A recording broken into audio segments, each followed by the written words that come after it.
One of the stranger innovations of the puzzle game genre over the past few years has been the inclusion of narrative.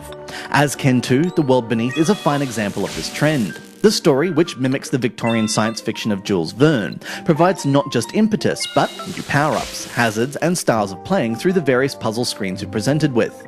It's certainly an entertaining romp, but it's let down by the occasional poor design decision. The game starts out as a reasonably sedate 3-match puzzler. You're repairing your binoculars and you need to gather the requisite parts. The problem is the ship you're travelling on is beset by fog, so you need to clear that up before you can continue. Cue a grid of hexagonal tiles, some of which are obscured by puffs and wisps of grey fog. To get rid of it, you need to match triplets of symbols in the tiles adjacent to the inclement weather. Once the fog's lifted, a piece of your binoculars appears at the top of the screen. You need to clear a path for the binoculars all the way to the glowing tiles at the bottom of the grid. Once you've done that, you move on to the next level and the next piece of the binocular puzzle. Azkend 2, The World Beneath, follows a similar pattern throughout. After you've collected your binoculars and a compass, you're dragged into the belly of the earth by a terrifying maelstrom, whereupon you have to push onwards back to civilization.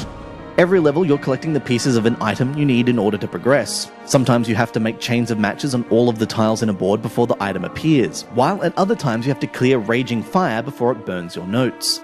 Ice and locked tiles impede your work, but every item you discover gives you a useful power-up.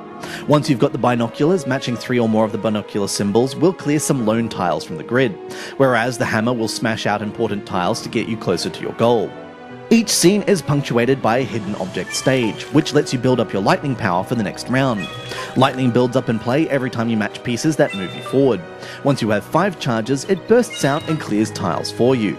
The game looks absolutely gorgeous. The backdrops in particular are remarkably impressive. A decent soundtrack and some good voice acting finishes off a package that screams high quality. Unfortunately, the game is sometimes let down by a lack of puzzling nous. Levels often get stuck in uninteresting stalemates, and too often the game shuffles your symbols when you've run out of moves to perform. Azkend 2, The World Beneath is an engaging game, and when its puzzling is done well, it's a perfect balance of taut action and quick-fire choices. Throw in a reasonably diverting story and you're left with a decent package, albeit one that's not quite as classic as it would like to be.